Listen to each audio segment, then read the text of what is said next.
प्रियंका को बचपन से ही पढ़ाई में बहुत तकलीफ होती थी। वो जब भी पढ़ाई करने बैठती, उसका दिमाग कोई ना कोई अलग ख्यालों में घूमने लगता। उसकी माँ ने बहुत कोशिश की कि प्रियंका का पढ़ाई में मन लगे, लेकिन हमेशा ही उसे मार्क्स ऐसे मिलते कि उसका पास होना भी काफी मुश्किल होता था। लखनऊ के स्कूल में उसके साथ एक और लड़की थी जिसका नाम था प्रिया, जो उससे थोड़ी ही बेहतर थी पढ़ाई में, और इसीलिए उसके टीचर ने उन दोनों को साथ में बिठा दिया लास्ट बेंच पर। क्योंकि क्लास के दूसरे बच्चे उन्हें हमेशा चिढ़ाते थे, वो दोनों हमेशा ही एक साथ रहते और बेस्ट फ्रेंड्स बन गए। प्रिया से जितना हो सके वो प्रियंका को पढ़ाई में बहुत मदद करती थी। फर्स्ट स्टैंडर्ड से 6th स्टैंडर्ड तक वो दोनों साथ में ही थे। और फिर एक दिन प्रिया ने उससे कहा कि उसके पिता का ट्रांसफर हो गया है, जिसका मतलब है कि उसे ये शहर और ये स्कूल छोड़कर जाना पड़ेगा। ये सुनकर प्रियंका बहुत डर गई और उसे लगा कि अब वो अकेले पड़ जाएगी स्कूल में, क्योंकि उसे अब अकेले ही टीचर्स और दूसरे स्टूडेंट्स का सामना करना पड़ेगा। प्रिया के जाने के कुछ दिन बाद उसके क्लास टीचर ने कहा, प्रियंका तुम कल से पहले बेंच पर बैठोगी, समझ गई? और अगर तुम्हें कुछ समझ में नहीं आया तो क्लास के बाद बैठकर अपना क्लास वर्क खत्म कर लेना। प्रियंका स्कूल में काफी अकेले पड़ गई। फिर एक दिन क्लास टीचर ने एक सरप्राइज टेस्ट दिया मैथ्स का। प्रियंका बहुत ही डर गई। टेस्ट के वक्त उसे कुछ समझ में नहीं आ रहा था और उसने वो चीज की जो उसने कभी सोचा भी नहीं वो कर सकेगी। उसने अपने बाजू वाले से कॉपी करना शुरू कर दिया। उसने डर डर के 4 आंसर्स कॉपी किए और जैसे ही वो 5वां आंसर कॉपी करने जा रही थी, उसने देखा कि एक हाथ ने उसके पेपर को कवर कर लिया है। जब वो डर के ऊपर देखी तो उसने देखा उसकी टीचर बिल्कुल उसके सामने खड़ी है और उसने प्रियंका को खींचकर निकाल दिया उसके डेस्क से। चलो प्रिंसिपल के पास। अगले दिन उसके पेरेंट्स को भी बुलाया गया और उसे वार्निंग दिया गया कि अगर उसका परफॉर्मेंस इंप्रूव नहीं हुआ तो उसे जल्द ही स्कूल से निकाल दिया जाएगा। वैसे तो प्रियंका हमेशा डर जाती थी, लेकिन इस बार यह सुनकर उसने सोचा कि अगर मैं पढ़ाई में वीक हूं तो क्या हुआ? उसका यह मतलब नहीं कि वो मुझे स्कूल से निकाल देंगे। कौन होते हैं ये ऐसा सोचने वाले? ये लोग मेरा फ्यूचर डिसाइड नहीं कर सकते। एक दिन मैं इन्हें दिखा दूंगी कि इनकी सोच गलत है। उस दिन के बाद उसके पेरेंट्स ने प्रियंका में काफी बदलाव देखा। उसने बहुत कोशिश की, लेकिन फिर भी उसके मार्क्स इंप्रूव नहीं हुए। उस दिन से प्रियंका हर रोज आधे घंटे के लिए टाइम अकेले बिताती थी, लेकिन अपने पेरेंट्स को बताती नहीं कि वो क्या कर रही है। उसके माँ बाप हमेशा ही टेंशन में रहते कि ये कुछ अकेले बैठकर कर ना बैठे। किसी भी तरह प्रियंका ने स्कूल खत्म कर दिया, लेकिन उसे मार्क्स इतने कम मिले कि उसे एक ऐसे कॉलेज में एडमिशन मिला जहां कॉलेज जाने का कोई मतलब ही नहीं था।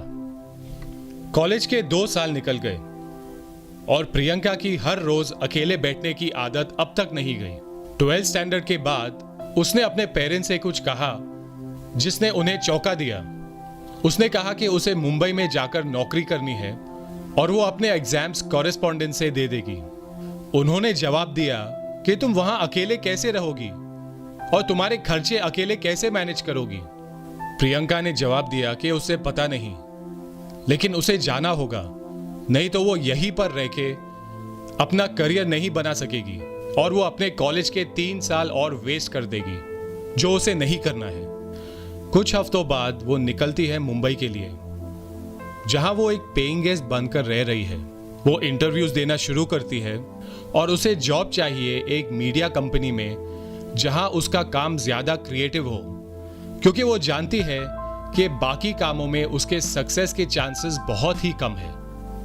उसकी अकेले टाइम बिताने की आदत अब तक नहीं गई। वो इंटरव्यूज देना शुरू करती है, लेकिन वो पहले राउंड के आगे नहीं जा पाती। अब तक वो लगभग 50 इंटरव्यू से ज्यादा दे चुकी है और उसे जॉब की कोई उम्मीद नहीं दिख रही। उसकी उम्मीद टूटने लगती है। फिर एक रात वो सोचती है कि अगर मुझे इन सब कंपनीज में से एक कंपनी सेलेक्ट करनी है नौकरी के लिए, वो कौन सी कंपनी होगी? अगले सुबह वो जाती है उस कंपनी में और कहती है मुझे यहाँ जॉब चाहिए, और मैनेजर उससे कहता है कि तुम इंटरव्यू के लिए आ चुकी हो, हमें कोई जरूरत नहीं है किसी और एम्प्लॉय की इस वक्त। प्रियंका कहती है मुझे सैलरी मत दो, लेकिन मुझे सिर्फ यहाँ काम करने दो। उसकी हिम्मत देखकर मैनेजर उसे एक ट्रेनी की नौकरी दे देता है विदाउट एनी सैलरी। वो एक ट्रेनी बन जाती है एक एडवर्टाइजिंग फर्म में और एक कॉपीराइटर के साथ ट्रेनिंग लेती है। वो बहुत ही लगन से अपना जॉब करती है और हर छोटी से छोटी चीज पर ध्यान देती है। उसे पता है कि उसे इसी टाइप की नौकरी चाहिए। वो अपने जॉब में बहुत ज्यादा इंटरेस्ट लेती है, लेकिन अब 5 महीने बीत चुके हैं और उसके पास पैसे नहीं है पेइंग गेस्ट अकोमोडेशन के लिए। अगर उसे एक पेड जॉब नहीं मिली, उसे जल्द ही लखनऊ वापस जाना पड़ेगा। अब 6वें महीने के 3 दिन बाकी है और उसकी जॉब कंफर्म नहीं हुई है। उसे ऐसा लग रहा है कि वो अब तक वही लड़की है जो सबसे बेवकूफ है क्लास में, जो कभी कुछ काम नहीं कर सकेगी। उसकी इतनी मेहनत के बाद भी उसे कोई सक्सेस नहीं मिलती है कहीं भी। वो रोने लगती है क्योंकि वो जानती है कि उसे अब जल्द ही लखनऊ वापस जाना पड़ेगा। उसे ये एहसास होता है कि वो अब तक स्कूल की सबसे बेवकूफ लड़की है जो किसी काम की नहीं है। वो एक बहुत बड़ी फेलियर है लाइफ में। बाहर निकलते हुए वो पहली बार अपने कंपनी के एमडी को देखती है और उसे आज तक उसे मिलने का मौका नहीं मिला है। वो सोचती है कि एक बार जाने से पहले किसी भी तरह अगर मैं उसे मिल लूं तो हो सकता है मुझे जॉब मिल जाए। लेकिन उस दिन एमडी का मूड बहुत ही खराब है। वो देखती है कि एमडी अपने कैबिन में बैठकर चिल्ला रहा है अपने एम्प्लॉयज पर और सारे पेपर्स फेंक रहा है और चिल्ला कर कहता है, क्या तुम लोग एक ढंग का एड नहीं लिख सकते? ये सुनकर उसके चेहरे पे अचानक एक रोशनी आ जाती है।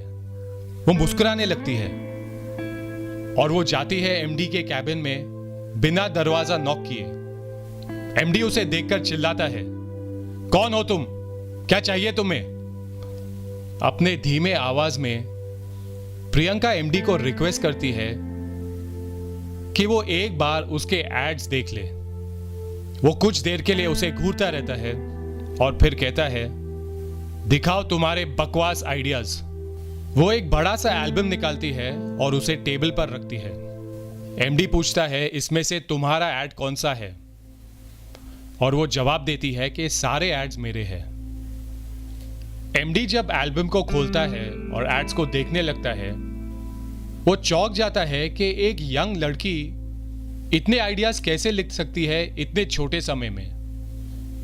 और वो प्रियंका से पूछता है, इतने सारे एड्स कैसे लिखे तुमने? प्रियंका कुछ देर के लिए चुप रहती है। एमडी उससे कहता है, मैं तुमसे एक सवाल पूछ रहा हूं, तुमने इतने सारे एड्स इतने कम समय में कैसे लिखे? वो फिर अपने धीमे आवाज में जवाब देती है, मैं हमेशा ही पढ़ाई में बहुत ही वीक थी और एक बार कॉपी करते हुए पकड़ी गई। उस दिन के बाद मैंने रोज कोशिश की कि अकेले बैठकर पढ़ने के लिए कंसंट्रेट करने की कोशिश कर सकूं। मैं एक अच्छी स्टूडेंट तो नहीं बन सकी, लेकिन हर रोज बैठकर कोशिश करने की आदत नहीं गई मेरी। उसी आदत की वजह से जब से मैंने ये ट्रेनिंग शुरू की है, मैं अकेले बैठकर रोज 1 घंटा एड्स लिखती थी ऑफिस से वापस लौटकर, ताकि मैं एक अच्छी राइटर बन सकूं। क्योंकि मुझे पता है कि मैं एक ऑफिस जॉब में कभी सक्सेसफुल नहीं हो सकती। एमडी ने उसकी कहानी सुनकर उसकी तरफ कुछ देर देखता ही रह गया। फिर अपने कुर्सी से उठा, उसने प्रियंका का हाथ पकड़ा और उसे खींचकर कैबिन से बाहर लेकर गया। वो प्रियंका को ले गया सारे स्टाफ के सामने और उसने प्रियंका से ऊंची आवाज में कहा, तुम्हारी स्टोरी सबको सुनाओ। प्रियंका ने फिर अपनी स्टोरी सुनाई।